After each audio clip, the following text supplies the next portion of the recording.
Yeremia 30 ayat yang ke-17. Sebab aku akan mendatangkan kesembuhan bagimu, aku akan mengobati luka-lukamu, demikianlah firman Tuhan. Ini adalah sebuah janji yang Tuhan berikan kepada mereka yang hidup di dalam masa pembuangan. Mereka dibuang ke Babel karena mereka banyak melakukan kesalahan demi kesalahan dan mereka tidak mau bertobat.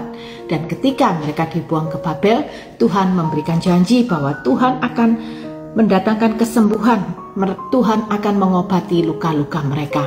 Saudara, lihatlah bahwa kasih Tuhan itu tidak berkesudahan. Sekalipun mereka berkali-kali jatuh dalam dosa dan ketika Tuhan membuang mereka kepada masa pembuangan, tetapi kasih Tuhan itu tidak pernah meninggalkan mereka. Karena hajaran Tuhan itu bukan untuk kebinasaan mereka, tetapi supaya mereka bisa bertobat. Betapa besar kasih Tuhan, kasih tanpa syarat, betapa besar dan dalamnya pengampunan Tuhan kepada mereka. Kita pun juga harus belajar bahwa apapun yang terjadi dalam kehidupan kita, kita percaya bahwa kasih Tuhan itu tidak pernah meninggalkan kita. Ketika mungkin hari ini kita mengalami masa-masa sulit dalam kehidupan kita, mari kita datang kepada Tuhan, tetap bersandar kepada Tuhan, karena Tuhan tidak pernah berhenti mengasihi kita. Tuhan selalu ada kepada kita. Mungkin hari ini terasa berat sekali, bukan berarti Tuhan itu pergi meninggalkan kita, tetapi yang perlu kita lakukan adalah kita datang kepada Dia supaya kita boleh mendapatkan kekuatan yang datang daripada Tuhan. Karena apapun yang terjadi, kasih Tuhan itu tidak pernah berhenti di dalam kehidupan kita. Kasih Tuhan tidak pernah meninggalkan kita. Dan juga kalau hari ini kita mengalami masa-masa sulit karena kesalahan kita di masa lalu, mari kita datang kepada Tuhan. Percayalah, pengampunan Tuhan itu ada bagi kita semua, asalkan kita mau bertobat dengan kesungguhan hati. Dan juga di dalam kehidupan ini, ketika ada orang yang berbuat salah kepada kita, berbuat jahat kepada kita, mari kita juga berikan pengampunan kepada mereka. Kita belajar dari Tuhan Yesus yang mengampuni kita kapanpun kita mau datang dan bertobat kepada Dia.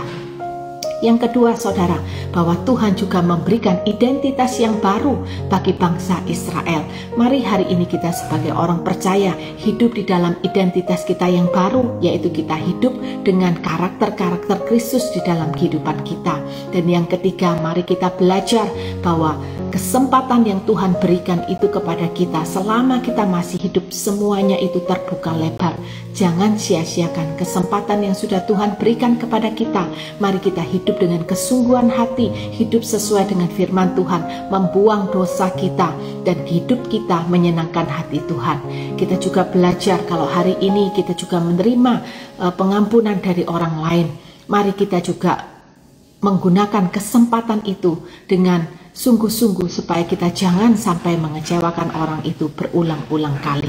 Saudara, hari ini kita belajar dari kehidupan bangsa Israel bagaimana Tuhan itu mengasihi mereka, maka kasih Tuhan pun juga sama bagi setiap kita. Apapun yang terjadi, kasih Tuhan selalu ada bagi kita. Tetapi yang terpenting adalah bagaimana kita selalu datang kepada Tuhan dalam setiap keadaan kita dan mengandalkan Tuhan setiap saat dalam kehidupan ini. Tuhan Yesus memberkati.